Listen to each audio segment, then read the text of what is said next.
Is this bull market for real, or are investors about to get burned?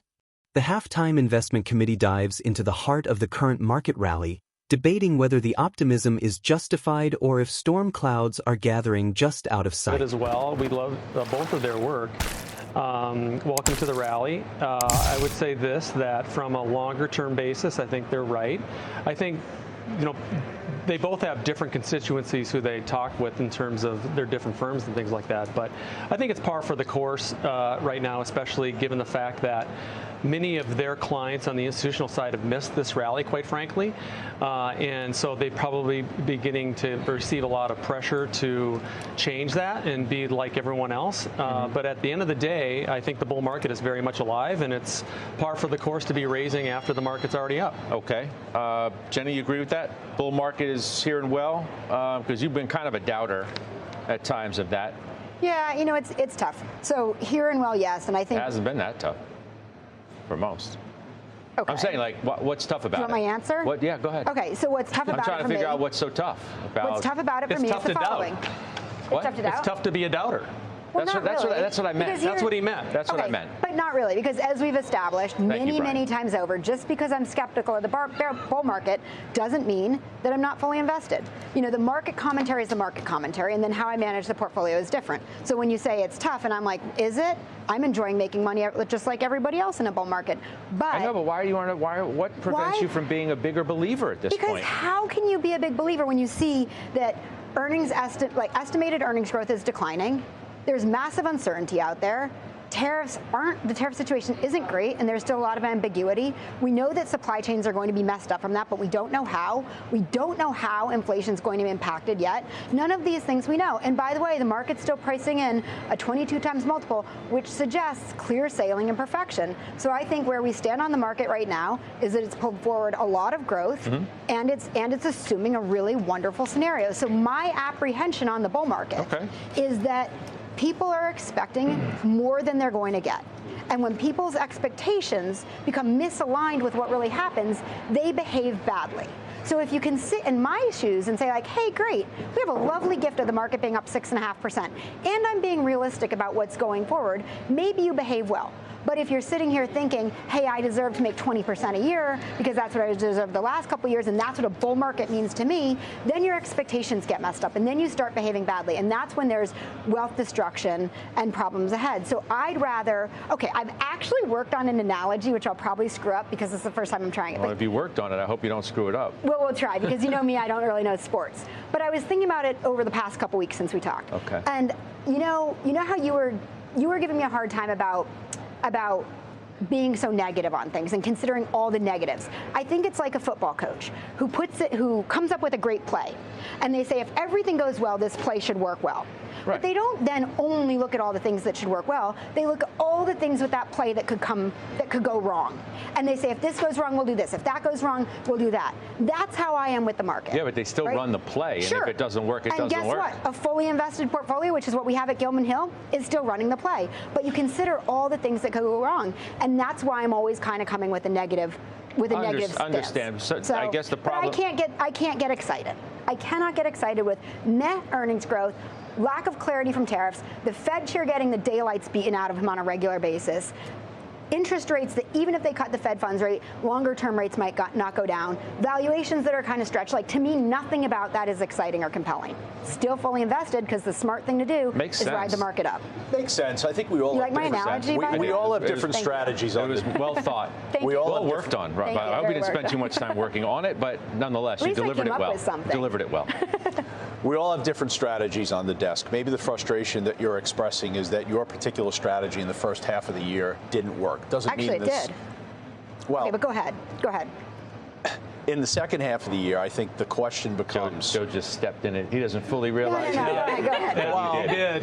Anyway, please proceed before you get. But you're focused more on a dividend strategy, correct? Correct. And overall, maybe you outperformed the dividend strategy, but dividend strategies in the first half of the year we're not in favor. Fair enough. I think the important thing that I'm seeing the early days of July and where the market is today is thinking about where the market will reward the investor in the second half of the year.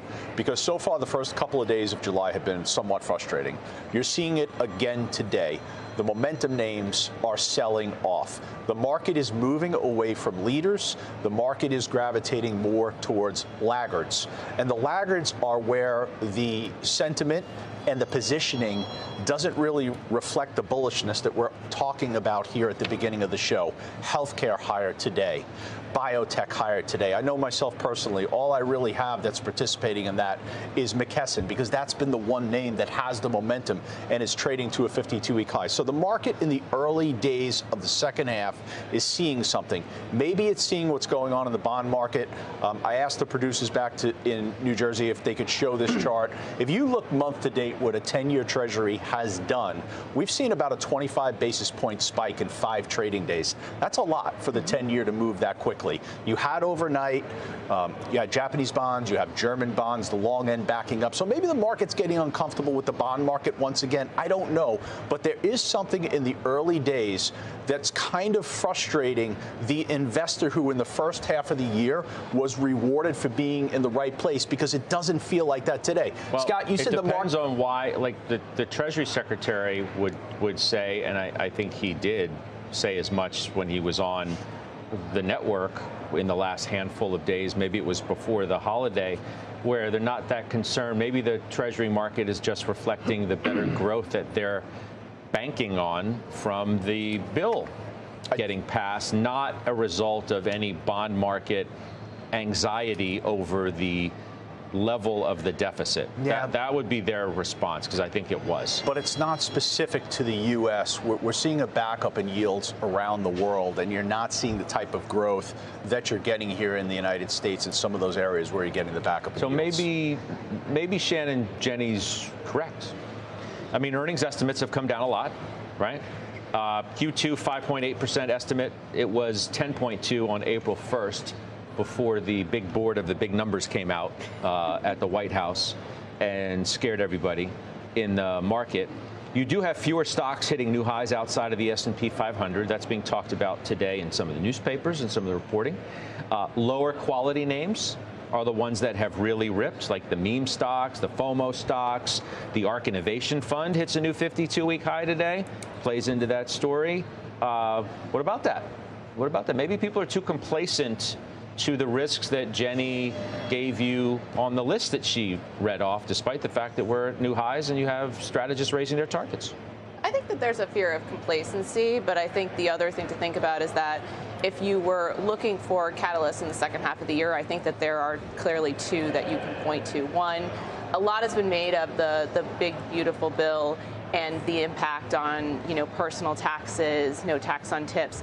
The pro-business portions of that bill can actually be pretty transformative. And Scott, I would point to the fact that, capital expenditure and an acceleration of that really speaks to our view that we're going to see a global inflection higher in global growth from an industrial perspective. And okay, so you're bullish. So I would say we're constructive on equities. Yeah, I mean, right now we're overweight global equities. We're neutral large cap. So just to be clear, we're neutral large cap because we think that there is still some vulnerability in some of the tech names. Oh, hang on a second. How long have you been neutral large cap? The whole time. So the last number of quarters. We missed the whole thing then. No. It's been a large cap rally. No, we were fully invested in large cap. We weren't overweight in large cap. So we're fully invested in large cap. And we went overweight in international, so we benefited from that. Okay, fair enough. And we've been overweight in small cap, which has detracted, which we still remain overweight in small cap coming in the second half of the year.